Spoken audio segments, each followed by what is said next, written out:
Bueno, existe una gran paradoja en la historia de la humanidad. Una de esas contradicciones que realmente invitan a detenerse un momento y reflexionar. Aristóteles decía que el hombre es un animal social, un son politikon. Ujú. Supuestamente estamos diseñados por la naturaleza para alcanzar nuestro máximo potencial justo ahí, en el seno de una comunidad.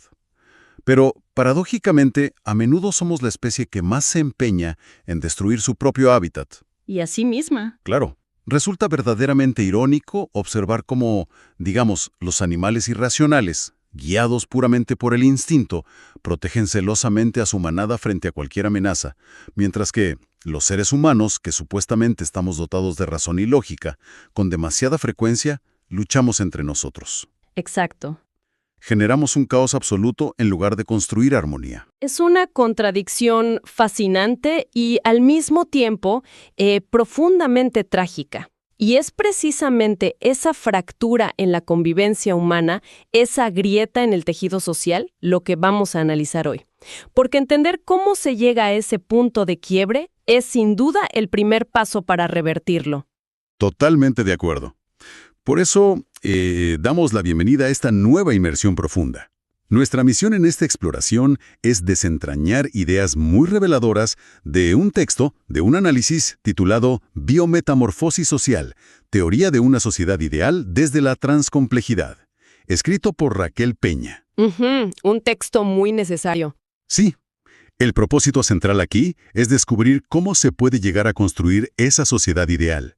Hablamos de esa misma convivencia armónica que el filósofo Platón llegó a considerar una simple utopía inalcanzable. Claro, la famosa utopía. Exacto. Pero lo interesante es que la clave que se propone aquí no radica en fórmulas mágicas a gran escala, ni en decretos de arriba hacia abajo, sino en transformar primero al individuo desde su núcleo más íntimo, que es la familia y su entorno inmediato. Todo esto fundamentado en un estudio sumamente terrenal que nace de las vivencias reales de la comunidad del sector El Paraíso en Puerto La Cruz, Venezuela. Fíjese que establecer este contexto geográfico y humano es vital para quien nos escucha. La solución a la crisis social que se experimenta a nivel global no es nada sencilla y definitivamente no obedece a una sola causa. Requiere que uno mire mucho más allá de las fronteras rígidas de las ciencias tradicionales. Totalmente. Para lograr esto, el enfoque principal de la autora utiliza un lente analítico llamado transcomplejidad.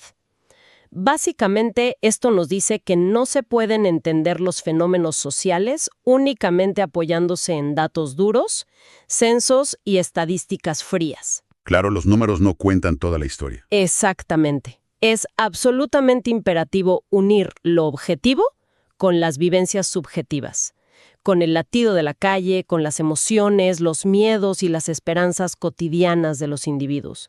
Bueno, vamos a desempacar esto paso a paso, porque la palabra transcomplejidad puede sonar de entrada como un término académico súper denso. Sí, intimida un poco. Pero en la práctica es una forma brillante de ver el mundo. Básicamente, si uno solo observa las estadísticas de criminalidad o de pobreza en un sector, se está perdiendo la mitad de la película. La transcomplejidad dice que se necesitan esos datos duros, ¿sí? Pero también se necesita entender el miedo del dueño de la tienda de la esquina. O la desesperación de las familias locales. Nos invita a dejar atrás esa obsesión rígida de las ciencias duras por medirlo absolutamente todo, y en cambio abrazar el factor humano. Es aceptar que la realidad social es un tejido vivo, lleno de matices, y que cada persona experimenta su entorno de una forma que un simple gráfico de barras no puede capturar. Y esa apertura es justamente la que define el rol del investigador social moderno bajo este modelo. Quien investiga la sociedad no puede ser un simple recolector de datos, debe desarrollar los sentidos y la agudeza de un águila. Un águila, claro. Sí, no basta con sentarse a observar desde la comodidad de un escritorio. Hay que bajar al terreno, oler, tocar, sentir y sobre todo saber escuchar activamente a la comunidad sin prejuicios. Hay un pensamiento muy revelador del físico Heisenberg que se cita en el texto y que ilustra este punto a la perfección. Él decía, lo que nosotros observamos no es la naturaleza en sí, sino la naturaleza expuesta a nuestro método de interrogación. Es una frase brutal. Básicamente significa que la actitud y el enfoque de quien hace las preguntas moldean directamente la verdad que va a descubrir. Si uno va buscando miseria, solo va a registrar miseria. Si va buscando potencial, Encontrar potencial, exactamente. precisamente. Y hablando de actitudes, resulta fascinante cómo el texto hace un contraste maravilloso utilizando la sabiduría popular, esos refranes de abuela que todo el mundo conoce. Ah, sí, los refranes son clave aquí. Por un lado, se muestra cómo a veces la sociedad se ancla en una profunda negación al cambio, escudándose en frases como «después de clavo pasado, no vale Santa Lucía». Claro. Es una actitud de pura resignación, de creer que el daño ya está hecho y no hay vuelta atrás.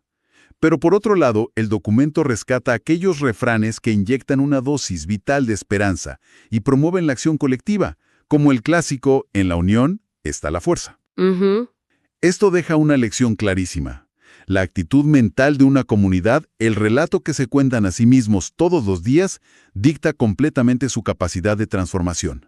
Es pasar de una mentalidad derrotista a una constructiva. Y para lograr esa transición tan compleja, la propuesta no se apoya en una sola disciplina. Enciende un verdadero motor transdisciplinario. Y aquí es donde se pone realmente interesante la exploración. Totalmente. Porque empezamos a ver cómo diversas ramas del saber, desde la antropología hasta la biología y la economía, se fusionan para explicar por qué el ser humano se comporta como lo hace. Empecemos por el impacto de la antropología, que es la ciencia que estudia la praxis humana y la diversidad cultural. Para entender la descomposición del tejido social, a veces hay que mirar realidades muy crudas. Sí, hay un incidente específico documentado en El Paraíso que captura perfectamente este colapso. Una multitud enardecida atrapa a un hombre que acababa de robar. La frustración es tan grande, el enojo es tal, que la gente lo golpea brutalmente y le cortan 3 dedos de las manos. Es una imagen fuertísima. Lo es muy cruda. Pero la historia no termina ahí. Cuando este hombre, en estado de shock y desangrándose, busca ayuda en un centro de salud cercano, el personal simplemente le niega la atención. ¡Qué barbaridad! Finalmente, una doctora, movida por su juramento hipocrático y por humanidad básica, decide ayudarlo y curarle las heridas. ¿Y cuál fue la respuesta del sistema? Le levantan un acta administrativa a la doctora por haberlo atendido.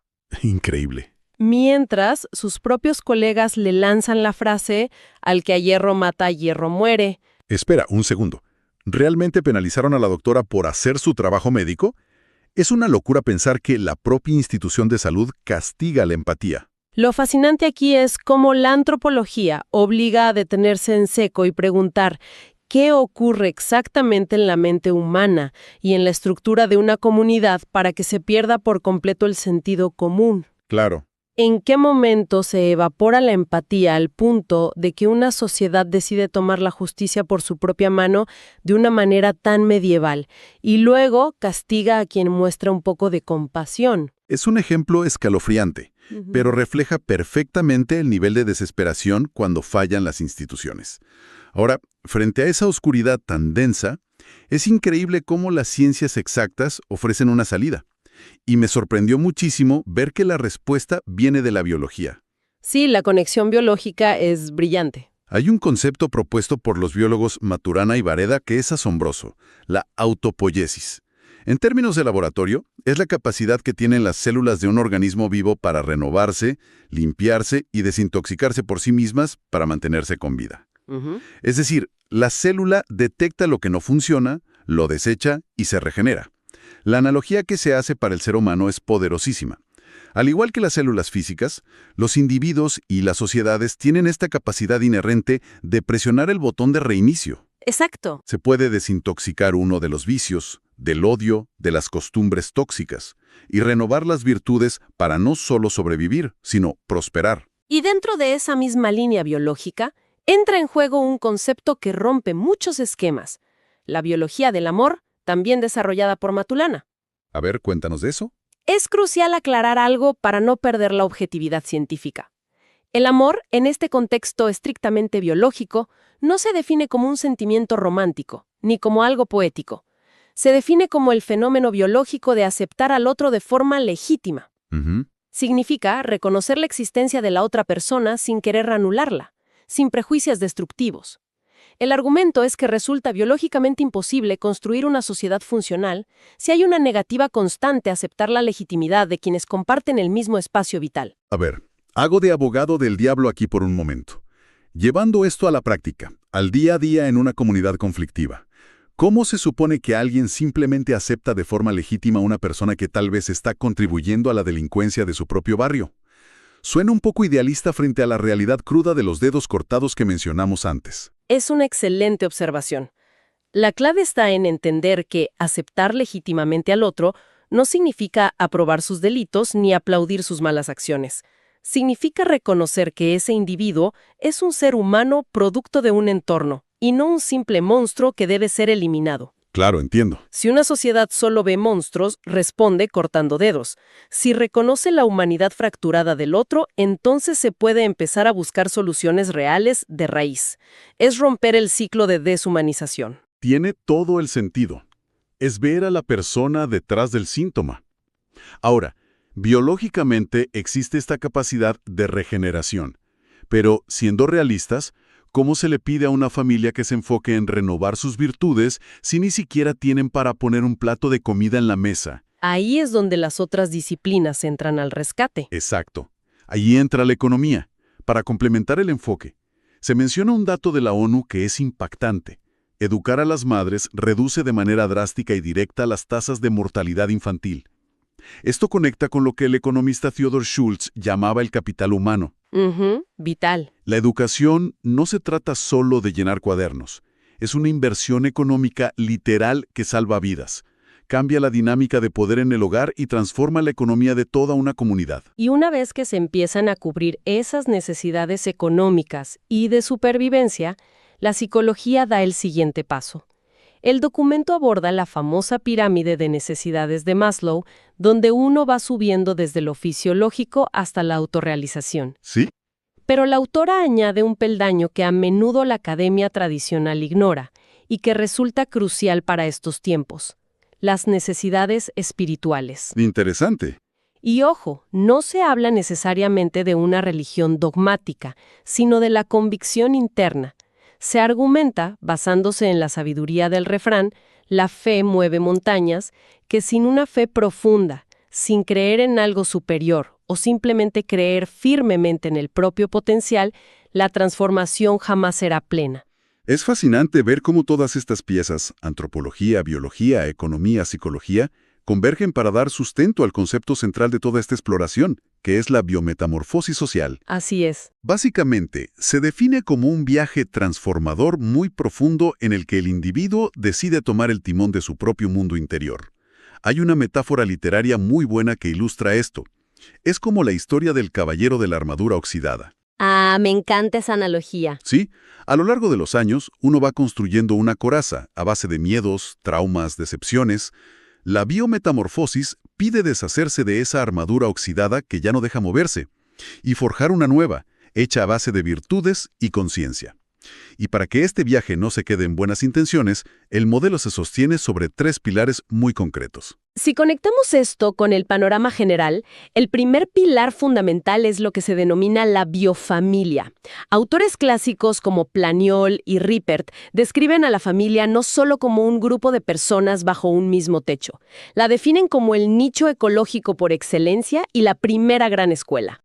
Para visualizar cómo funciona esto internamente, se propone una imagen de una estrella de mar, a la que llaman espiralidad familiar. Imagínese una estrella de mar. Cada uno de sus brazos representa un elemento vital. Los brazos son el vínculo afectivo, los valores compartidos, la educación formal e informal y la conciencia familiar. Si se corta un brazo a esa estrella, la familia cojea. Exacto. Y además se trae a colación el concepto de la familia funcional de Moles. Lo interesante es que no la define como la típica familia de comercial de televisión.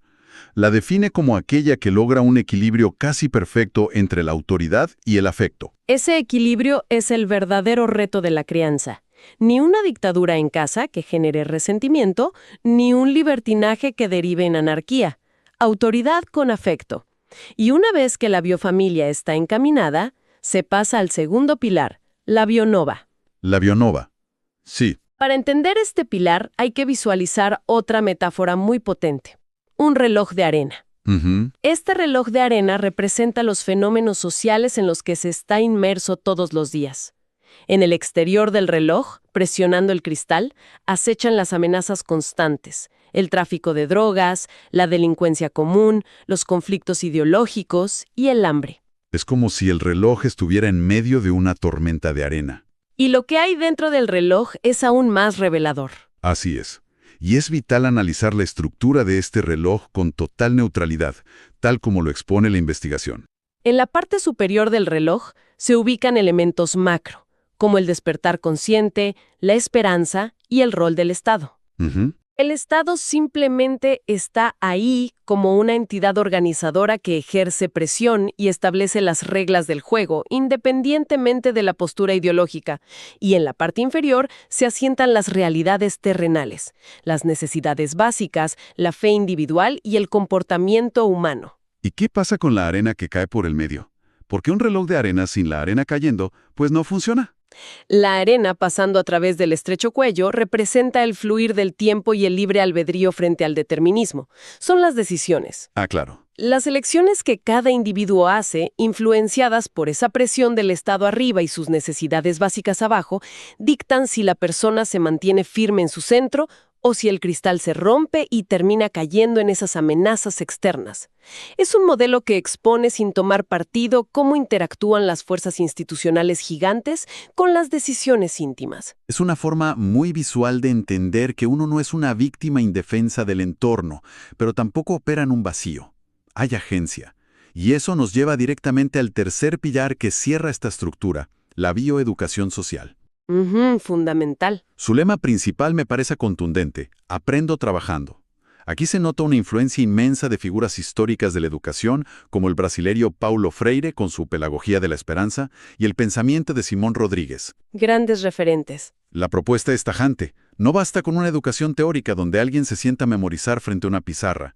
Es imperativo, urgente, enseñar oficios prácticos dentro de la misma comunidad, que se aprenda herrería, carpintería, mecánica. Y la razón detrás de esto no es meramente económica. Es profundamente social y preventiva. Cuando la gente tiene una herramienta práctica en sus manos, una habilidad real para cubrir sus necesidades básicas mediante un trabajo honesto, se reduce drásticamente el atractivo de los vicios. Claro, el trabajo dignifica. Exacto. El trabajo dignifica y estructura la mente. Es una educación que libera y empodera al individuo frente a ese entorno hostil del reloj de arena. Entonces, si se tuviera que resumir todo esto, ¿cuáles serían los cimientos, las reglas del juego de esta biometamorfosis? El modelo se sintetiza en 6 principios rectores. Establece que esta metamorfosis debe ser biopsicoespiritual, transformadora, holística, dinámica, constructiva y socializadora.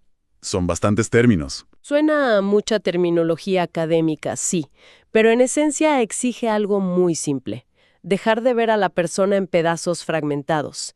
Hay que verla como un todo integral. Eso es lo holístico. Un ser que no aprende solo escuchando, sino construyendo su conocimiento a través de la práctica. El principio constructivo. Exacto. Y sobre todo entender que una persona no vive aislada en una burbuja. Su evolución personal solo cobra sentido cuando se da dentro y en beneficio de su comunidad. Ese es el factor socializador. Lo cual nos lleva a la conclusión final, al verdadero punto de inflexión de toda esta exploración profunda. Si tuviéramos que destilar esto a su premisa fundamental, la regla inquebrantable de este modelo es una sola. Si el individuo cambia, la sociedad cambia. Así de contundente. El mensaje subyacente es un choque de realidad. Se pueden invertir millones en construir cientos de escuelas físicas, se pueden diseñar las infraestructuras urbanas más modernas e incluso redactar las leyes más perfectas en el papel. Pero todo ese esfuerzo externo no sirve absolutamente de nada si el individuo, desde su fuero más interno, no toma conciencia y decide emprender el trabajo pesado de su propia transformación interior. La utopía de Platón no se construye apilando ladrillos, se construye forjando ciudadanos. Es una síntesis muy precisa. La arquitectura de cualquier sociedad, por más avanzada que parezca, descansa siempre sobre los frágiles hombros de la conciencia individual de cada uno de sus miembros. Y para ir cerrando, es vital aterrizar toda esta profunda teoría en la vida práctica de quienes buscan aprender de esto. Se vive en un mundo que a veces parece abrumador, saturado de información, de crisis, de ruido incesante. Totalmente. Es facilísimo sentir que los problemas sociales son inabarcables. Pero la gran lección que deja este análisis es que esa sociedad ideal no recae en las manos de grandes entidades invisibles, recae en el trabajo interno, en las trincheras del día a día. La globalidad empieza de forma silenciosa en el núcleo familiar, en cómo se educa con el ejemplo y en cómo se toma la decisión consciente de quitarse esa armadura oxidada de sí mismo para ponerse una de virtudes cada mañana. Y esto plantea una pregunta importante, una reflexión final para quien nos escucha. Si la biología demuestra empíricamente, a través de la autopoiesis, que nuestras propias células están en un ciclo constante de renovación y muerte celular programada única y exclusivamente para mantenernos vivos y sanos, ¿cuáles son esas creencias obsoletas, esos prejuicios heredados o armaduras oxidadas que, como individuos, nos estamos negando obstinadamente a dejar morir hoy? Y más preocupante aún, cómo esa terquedad individual está en secreto enfermando a la sociedad de mañana. Una reflexión sumamente poderosa para darle vueltas en la cabeza. Esa capacidad de reinicio está en la propia biología, solo falta llevarla a la conciencia. Agradecemos profundamente el tiempo y la compañía en este viaje a través de las fuentes. La invitación queda abierta para seguir descubriendo las infinitas capas del conocimiento, manteniendo siempre viva la curiosidad. Hasta la próxima exploración.